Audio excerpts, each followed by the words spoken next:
চেহারাটা ঘুরায় নিছো, সে তোমার দিকে বারবার তাকাইছে, দেখছে, দ্বিতীয়বার তাকাও। তুমি তার দিকে দ্বিতীয়বার তাকাইছো না। আমার বান্দাটার মনে বড় ব্যথা লাগছে। আমি এত বড় নাফরমান, আমার চেহারাটা পয়গম্বর মুসা তাকায়া দেখছে। না না না, নাফরমানের চেহারা রাখতে পারি না। জানো নি গো পয়গম্বর, আমার বান্দাটা লজ্জিত হয়ে গেছে। পাহাড়ের আগায় উঠিয়া, পাহাড়ের উপরে উঠিয়া কুড়ালটারে রাইখা ওযুটা করছে, 2 রাকাত নামাজ পড়ছে, সেজদায় পড়ে গেছে। আমারে ডাক দিয়া বলছে, আল্লাহ জানি না বিকাল বেলা পয়গম্বর মুসা ওই রাস্তায় দাঁড়ায় থাকে কিনা। আল্লাহ গো, একবার না হয় নাফরমানের চেহারা নিয়ে দাঁড়াইলাম, দ্বিতীয়বার তার সামনে নাফরমানের চেহারা লইয়া তার সামনে দাঁড়ানো সম্ভব না। জানো নি গো পয়গম্বর, আমার বান্দার চোখের পানিটা বাহির হইয়া নাকের ডগায় আসতে দেরি হইছে। আমি আল্লাহ তার তকদিরটারে বদলায় দিলাম। দুয়ার বিনিময়ে আমি আল্লাহ তার নামটারে জাহান্নাম থেকে কাইটা জান্নাতে উঠায় দিছি। ও মুসা, আমার বান্দার নামটা কাটছি আর তুমি দোয়া করছো, ভাবলাম অন্য বান্দা দেখানো দরকার না, এটাই দেখো। ও ইদ্রিসপুরের যুবক ভাই, বৃদ্ধ বাবারা, হয়তো বা জীবনে আর সাক্ষাৎ নাও হতে পারে, হয়ে গেছে বলে যাই। যদি আজকের দিনে আমাদের আল্লাহর সাক্ষী রাইকা বলি, আল্লাহর কালাম সাক্ষী রাইকা বলি, আল্লাহর কালাম সাক্ষী রাইকা বলি, আজকে যদি আমাদের মুরব্বী আকাবিরদের সামনে বইসা কাউকে সাক্ষী রাখতে হবে না, কাউকে সাক্ষী রাখতে হবে না, মাথাটারে নিজ দিকে নিয়া এক ফুটা চোখের পানি ফালায়া যদি তওবা করতে পারো, আল্লাহর কালাম সাক্ষী রাইকা বইলা যায়, গুনাহগার হইয়া মাহফিলে ঢুকছি, জান্নাতি বান্দা হইয়া বাড়ি ফিরবো। আল্লাহ আমাদের সবাইরে কবুল করো বলি আমিন। আল্লাহ বলে, ইন্নাল্লাযীনা আমানু ওয়া আমিলুস সালিহাত উলাইকা হুম খায়রুল বারিয়া। বান্দা, 2টা গুণের গুণান্বিত হয়ে যাও, একটা হলো ঈমান, একটা হলো নেক আমল। বারে 2টা গুণে গুণান্বিত হয়ে গেলে আমি আল্লাহ প্রথমত সার্টিফিকেট দিলাম, দুনিয়ায় আমার জমিনের উপরে যত মানুষ আছে, আমার আকাশের নিচে যত মানুষ আছে, আমার সৃষ্টি জগতের যা কিছু আছে, সব কিছুর মাঝে 2 গুণওয়ালা ব্যক্তিটারে আমি আল্লাহ শ্রেষ্ঠ বান্দা হিসেবে ঘোষণা দিলাম। শুধু তাই না রে বান্দা, জাযাউহুম ইনদা রাব্বিহিম জান্নাত। এ বান্দা, শুধু দুনিয়ায় শ্রেষ্ঠ তাই না, মরার পরে আমি আল্লাহ প্রতিদান হিসাবে দিব তোমারে জান্নাত। সুবহানাল্লাহ, জান্নাত। এইটা তো মরার পরে। একজন মানুষ যদি 2টা গুণের গুণান্বিত হয়, ওই বান্দা আল্লাহ তাআলার কাছে যা চায় আল্লাহ তাই দিয়া দেয়। সুবহানাল্লাহ, কইতেন না? আমার ভাষা বুঝতেছেন না আপনারা? আমার ভাষা বুঝতেছেন? দুনিয়ায় যদি 2টা গুণওয়ালা হয়, একটার নাম ঈমান, বলেন তো 1 নম্বরেরটার নাম ঈমান, 2 নম্বরেরটার নাম নেক আমল। ভাই, ঈমান যার ভিতরে আছে, নেক আমল যার ভিতরে আছে, ওই ব্যক্তিটা সুদের টাকা হাতে নিবে না। ঈমান যার ভিতরে আছে, নেক আমল যার ভিতরে আছে, ওই ব্যক্তিটা ঘুষের টাকা হাতে নিবে না, ওই ব্যক্তিটা জিনায় লিপ্ত হবে না, এই ব্যক্তিটা মেম্বার হইলে চাইল চুরি, ডাইল চুরি, গম চুরি করবে না, ওই ব্যক্তিটা রাষ্ট্রের ক্ষমতা এমপি হয়ে গেল কমসে কম রড চুরি করবে না, ওই ব্যক্তিটা যদি প্রধানমন্ত্রী হয়ে যায়, আল্লাহর কালাম সাক্ষী রাইকা বলি, 2টা গুণের গুণান্বিত হয়ে গেলে একটা পিপিলিকাও তার দ্বারা কষ্ট পাবে না। কেন পায়? বলে আমরা এক কাপ চা খাইয়া সুরবাটপার যেটি আছে, আপনারা সুনামগঞ্জের কথা বলি নাই, এক কাপ চা খাইয়া সুরবাটপার ডিরে বুট দিয়া ক্ষমতায় বসায়, পরে দেখা যায় রিলিফের সব মাল তার বাড়ির গুডাউন। কেন? যেটারে বুড়তে ক্ষমতায় বসাইছি, ঈমান কি চিনেই না। নামাজ মসজিদে যায়, নামাজ পড়ে, মাঝে মাঝে নির্বাচন হলে 4 বারও পড়ে, মাঝে মাঝে নির্বাচন হলে 3 বার 4 বার, মাঝে মাঝে 5 বারও 1 ওয়াক্ত নামাজ পড়ে। যেমন বিশেষ করে আশরাফ আলী থানভী সাহেবের কিতাবের মাঝে, মুসলমানের হাসির বইয়ের মাঝে আছে, একজন প্রার্থী দাঁড়াইছে, দাঁড়ানোর পরে যখন বাহির হয়েছে, বুট চাইতে হয়েছে, ঘটনাক্রমে আজান ফিরে গেছে, চল মসজিদে আগে নামাজ ফিরালাই। যখন খার হয়েছে সাথে পেঁয়াজ থাকে, স্যার নামাজ দিয়ে পড়তেন, উজু করছেন না তো? কদত এটা কি আসলে নামাজ? নির্বাচনের নামাজ। আলহামদুলিল্লাহ আপনাদের এলাকাত নাই, বাংলাদেশের এরকম অনেক প্রার্থীরা আছে, নির্বাচন আইলে নামাজ এটা আছে। তো মোটামুটি এখানে নামাজ ফিরে একটু সামনে গেছে, যায় দেখে এক মসজিদও আসরের নামাজ শুরু হইতেছে। আল্লাহু আকবার। স্যার নামাজ না ফিরে আইসুন, এরা কি দেখছে? ওরা কি দেখছে? কোন তো ওরা কি দেখছে এই মসজিদে নামাজ ফিরে আইছে? যারা কথা দোয়ারা বাজার নামাজ ফিরে হ্যাঁ আইছে, এরা কি দেখছে দোয়ারা বাজার যা ফিরে আইছে? স্যার ফুরিন বাদ দেবে না, মোটামুটি আনতে পারে। আরেক কেন গেছে টাইম একটু আগে পিছার কারণে আরেক জায়গায় যাওয়ার পরে দেখে এখানেও জামাতো দাঁড়াইতেছে। স্যার নামাজ না 2 বার পড়ছুন, 2 বার পড়ছি। এরা দেখছে, এরা বুঝুক আমি যে নামাজি, এরা বুঝুক আমি যে নামাজি। বলে এই যে দেখাই না নামাজি, নির্বাচন নামাজি কেন? বলে ইমান নাই, নেক আমল নাই। যদি 2টা গুণের গুণে গুণান্বিত হইতো, কমসে কম নির্বাচনে প্রার্থী হইয়া নামাজি হইতো না, জিন্দগির শুরু লগ্ন থেকে নামাজি হইতো। এই যে নির্বাচনে প্রার্থী নামাজি, এটা পরে নির্বাচন গেলে গা মসজিদের বারান্দা তো হয়, তা তো দূরের কথা, মসজিদের 100 গজের ভিতরেও পাওয়া যায় না। মাঝে মাঝে ভাই বাজাবেলা দেখবা ইমাম নিয়ে একটু ঝামেলা, মুয়াজ্জিন নিয়ে একটু ঝামেলা, মাথাব্বরি লেগে যাইব। মানে এই নামাজিগুলি ইমাম মুয়াজ্জিনের একটু মাথাব্বরি করবার লেগে সামনে যাইব, নালে না ভাই। আল্লাহ তাআলা বলে বান্দা না না না, এমন নামাজি আমি চাই না।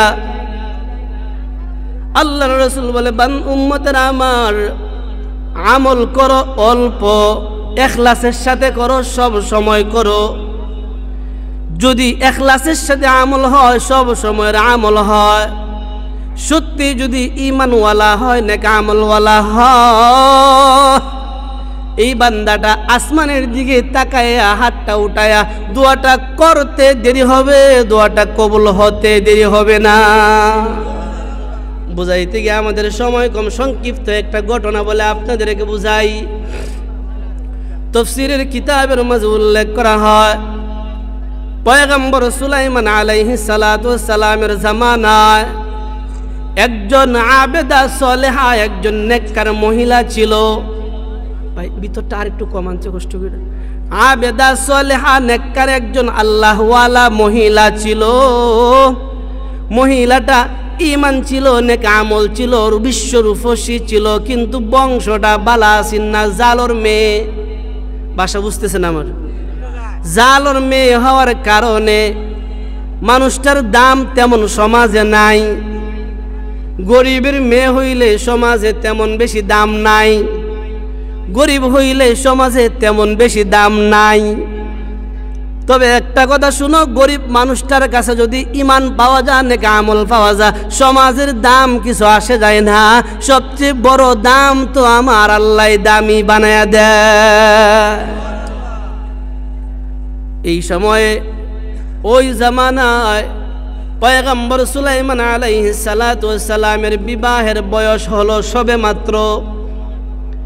পয়গম্বর সিংহাসনের মাঝে বসা আছে। পয়গম্বরের আল্লাহ তাআলা পয়গম্বরকে একটা আংটি দিয়েছিল। আংটিটা যত সময় হাতে থাকতো, আংটিটা যার হাতে থাকতো সেই বাদশা হয়ে যাইতো। বলে আংটিটার মাধ্যমে বাতাসের সাহায্যে গোটা পৃথিবীটা পয়গম্বর সুলাইমান ঘুরতে পারতো, চলতে পারতো, ফিরতে পারতো। পয়গম্বর যখন সিংহাসনের মাঝে বসা, তার মন্ত্রী পরিষদ ডাক দিয়া কয়, ও সুলাইমান, আপনি কি বিবাহ করবেন না? বলে হ করব। বলে কেমন মেয়ে চান? ও 4টা গুণ পাইলে বিবাহ করব। 1 নাম্বার, ওই মেয়েটার ভিতরে থাকতে হবে ঈমান। 2 নাম্বার, মেয়েটা থাকতে হবে নেক আমলওয়ালা। 3 নাম্বার, মেয়েটা হতে হবে রূপসী, রূপে গুণে ভালো থাকতে হবে। 4 নাম্বার, বংশটা ভালো থাকতে হবে। 4টা গুণ যদি পাও, আমি সুলাইমান ওয়াদা দিলাম তাকে বিবাহ করে নিব। 4 গুণ না পাইলে বিবাহ করব না। এলানটা যখন গোটা দেশের মাঝে চলে গেছে, আস্তে আস্তে বার্তাটা ওই জালো পাড়ার মেয়েটার কানেও চলে গেছে। বলেন তো, জালো পাড়ার দেশের এক প্রান্তে নদীর পাড়ে তার বাড়ি, তাও বাবা একজন জালো, জালোর মেয়ে জালো। ওই জালোর মেয়েটা যখন সংবাদটা শুনছে, তার মার ডাক দিয়া কয়, মা আমার, ও মা, বলো তো দেখি মা, আমি যদি সুলাইমান নবীর বিবি হ। আল্লাহ শুনছে, বান্দার চোখের পানি দুনিয়ার কোনো আদালতে কাজে না লাগলেও আল্লাহর কাছে 100% কবুল। মেয়েটা ফজরের নামাজটা আদায় করিয়া চিন্তায় পড়ে গেল কি করণীয়। সারা রাত তো আল্লাহর কাছে চাইলাম, নিজে মনে মনে একটা কল্পনা করছে, একটা চিঠি লেখছে। বরাবর পয়গম্বর সুলাইমান বরাবর একটা চিঠি লেখছে, চিঠির নিচে দিয়া দিছে পয়গম্বর মনের বড় তামান্না, হাসরের দিন আপনার হাতে ধরে আল্লাহর জান্নাতে যাব, আপনার খেদমত দুনিয়ায় করব, পরকালে আপনার হাতে ধরে জান্নাতে যাব। মনের তামান্না ফিরাইও না, ফিরাইও না। আপনি 4টা শর্ত দিছো, 3টা শর্ত আছে, একটা শর্ত নাই। ঈমান আমার ভিতরে আছে, নেক আমল আমার ভিতরে আছে। পয়গম্বর রূপে গুণে আল্লাহ আমারে কোনো দিক দিয়ে কম দেয় নাই। আমার শুধু অভাব, কেন আল্লাহ আমারে গরিব বানাইলো এইটাই অভাব। পয়গম্বর চিঠিটারে যদি পাও না কুছ কইরো না, চিঠিটারে গ্রহণ করে নিও। পয়গম্বর সুলাইমান আলাইহিস সালাতু ওয়াস সালাম বারবার বলছে, ও জাতিরা আমি তোমাদের সুলাইমান, যারে দেখছো আসল না। নকল সুলাইমান ডাক দিয়া কয়, জাতি আমার তাকায় দেখো, আমার ক্ষমতা আমার রাজত্ব ধ্বংস করার জন্য সুরত দইরা জিন্নাত আসছে, ফিতনা দাও। আসল সুলাইমান রে ইচ্ছা মতো একটা সাইজ করছে, বানানোর মতো বানাইছে। দুষ্ট জিন্নাতটা ডাক দিয়া কয়, জানে মাইর না, কারণ আল্লাহর কাছে আসামি হইয়া আমি দাঁড়াতে পারবো না, আল্লাহর কাছে আসামি হইয়া আমি দাঁড়াতে পারবো না। প্রাণে মাইর না, জানে মাইর না। পয়গম্বর সুলাইমান রে তারা ইচ্ছা মতন মারলো। খাদিমদেরকে ডাক দিয়ে কই, খাদিমেরা যাও, আদা মরা বডি ডারে দেশের শেষ প্রান্তে নদীর পাড়ে রেখে আস। যারা প্রহরী তারা যখন কাঁধে করে নিয়ে যায়, কানে কানে ডাক দিয়া কয়, আমরা জানি রে আপনি আমাদের আসল পয়গম্বর সুলাইমান, কিন্তু আমরা কি করব, আপনার হাতে তো আংটি নাই, আমাদের করণীয় কিচ্ছু নাই। তবে আমরা বিশ্বাস করি আপনি আমাদের আসল পয়গম্বর, আপনি আমাদের আসল সুলাইমান, এইটা বিশ্বাস আছে। আপনারে আমরা নদীতে পালাইব না, নদীর পাড়ে রাইকা গেলাম, যদি আল্লাহ আপনারে বাঁচায়া রাখে আবার ফিরায়া সিংহাসনে নিবে। পয়গম্বরকে যখন রাইকা গেল, জালোবারার মানুষগুলি তো জিন্দিগিতে নবীরে দেখে নাই, বাদশারেও দেখে নাই। আমরা না আমরার প্রধান দেখালাই ইন্টারনেটের যুগের কারণে, টিভির যুগের কারণে। আগে তো টিভিও ছিল না, ইন্টারনেটও ছিল না।